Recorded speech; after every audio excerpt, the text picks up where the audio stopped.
So guys, let's discuss this question. Question is, name any one step that government can take through budget to check inflation that is causing hardships to the people. ये हल्का सा tricky question है, ठीक है। Inflation, अगर तुमने determination of income and employment पढ़ा है तो इन्फ्लेशन वाली चीज बहुत इजीली क्लियर हो जाएगी, मुझे समझाना भी नहीं पड़ेगा। बट अगर नहीं पढ़ा है तो मैं तुम्हें बताता हूँ। इन्फ्लेशन रेफर्स टू, ठीक है, बिल्कुल स्क्रैच से बताता हूँ कि किसी को इन्फ्लेशन पता ही नहीं है, उस बंदे के लिए बता रहा हूँ। तो inflation refers to the increase in the prices, increase in the increase in price, increase in price level in the market। ऐसा नहीं सुनते कि यार महंगाई हो गई है, महंगाई हो गई है, ऐसे बोलते हैं ना महंगाई। तो उस महंगाई का इंग्लिश में नाम क्या है? तो उस महंगाई का इंग्लिश में नाम है इन्फ्लेशन।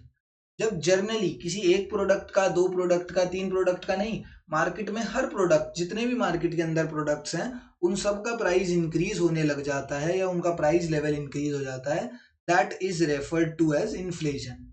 उसको इन्फ्लेशन बोला जाता है। तो इस प्राइस लेवल जो इंक्रीज हो गया है उसको ठीक करने के लिए गवर्नमेंट क्या स्टेप्स उठा सकती है? तो गवर्नमेंट एक स्टेप उठा सकती है। What government can do? तो government can reduce its own expenditure। जब गवर्नमेंट अपना खुद का एक्सपेंडिचर रिड्यूस करेगी, गवर्नमेंट जो अपने खुद के खर्चे हैं, ठीक है, गवर्नमेंट ने अपने जो खर्चे थे वो कम कर दिए, तो अब इन खर्चे कम करने से क्या होगा? जो गवर्नमेंट डिमांड कर रही होगी, demand for goods and services, demand for goods and services by the government, क्या होगा उस डिमांड का? वो डिमांड भी कम हो जाएगी।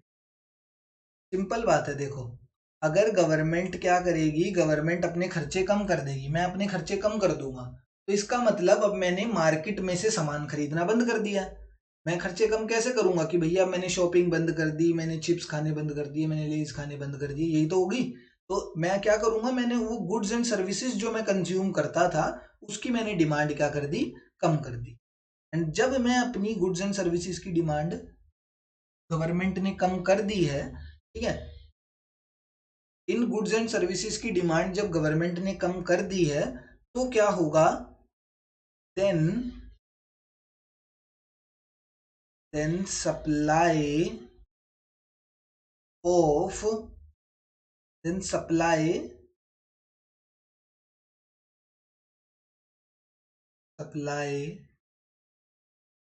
इन the market will increase, supply in the market will increase. अब ना ये चीज, अब मैं ये पता है कहाँ चले गए? अब ये थोड़ा सा ना अपना प्राइस डिटर्मिनेशन वाले चैप्टर पर चले गए हैं। समझाने के लिए करा रहा हूँ, इतना कुछ करने की जरूरत नहीं है, आंसर में सिर्फ इतना लिखना है। ये आंसर पता है क्या होगा? गवर्नमेंट कैन रिड्यूस या गवर्नमेंट शुड रिड्यूस। ये मत सोचना कि वन वर्ड आंसर में इतना सारा है, ठीक है। आंसर सिर्फ इतना ही है, government can reduce its own expenditure. ये आगे का समझा रहा हूँ। रीजन सिर्फ इतना है कि गवर्नमेंट जब एक्सपेंडिचर कम करेगी तो वो अपनी demand for goods and services किसकी कम हो रही है? गवर्नमेंट की डिमांड कम हो रही है। तो गवर्नमेंट जो बहुत ज्यादा हद तक गुड्स एंड सर्विसेज डिमांड कर रही थी मार्केट में, उसने कर दिया खरीदने बंद। तो जब इन्होंने बंद कर दिया सामान खरीदना, तो मार्केट के अंदर क्या होगा? सप्लाई जो है वो इंक्रीज हो जाएगा। अब हमने एक चैप्टर पढ़ा था प्राइस डिटर्मिनेशन, इसमें ऐसे हम डिमांड एंड सप्लाई का इंटरसेक्शन पढ़ते थे। अब यहाँ पर क्या हुआ है? सप्लाई जो था सर क्या हो गया है? सप्लाई हमारा हो गया है इंक्रीज। सप्लाई यहाँ पर इंक्रीज हुआ है तो मुझे राइट वर्ड शिफ्ट देखने को मिला। तो जो मेरा प्राइस लेवल पहले कहाँ पर था? मेरा प्राइस लेवल पहले यहाँ पर था, this was my quantity level. ये सिर्फ समझाने के लिए है भाई। ये प्राइस डिटर्मिनेशन यू मत सोचना कि मैं माइक्रो पढ़ाने लग गया यहाँ पे, माइक्रो नहीं पढ़ा रहा, सिर्फ तुम्हें समझाने के लिए बता रहा हूँ कि ये सप्लाई इंक्रीज होने से क्या फर्क पड़ेगा, कि तुम यूं ना बोलो कि बिल्कुल रटवा दिया।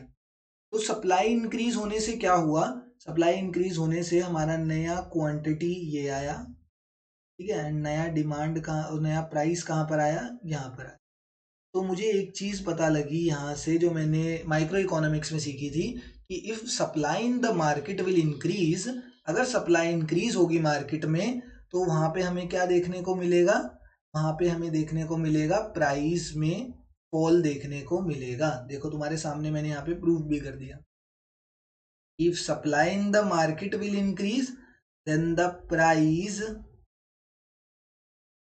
लेवल फॉल्स, एंड अगर प्राइस लेवल मार्केट में कम होगा तो इन्फ्लेशन कैसा हो जाएगा, तो इन्फ्लेशन आ जाएगा कंट्रोल में, सरकार के कंट्रोल में आ गया इन्फ्लेशन।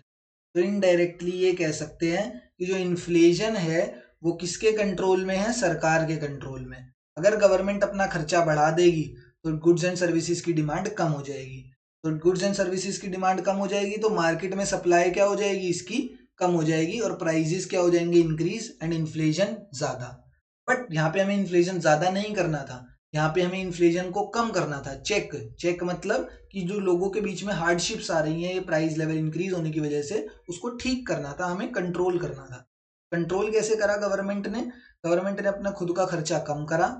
इसका मतलब खुद का खर्चा कम करने का मतलब अब सरकार क्या है, गवर्नमेंट जो है वो गुड्स एंड सर्विसेज की डिमांड नहीं करेंगे, मार्केट में जाके नहीं करेंगे या कम कर देंगे।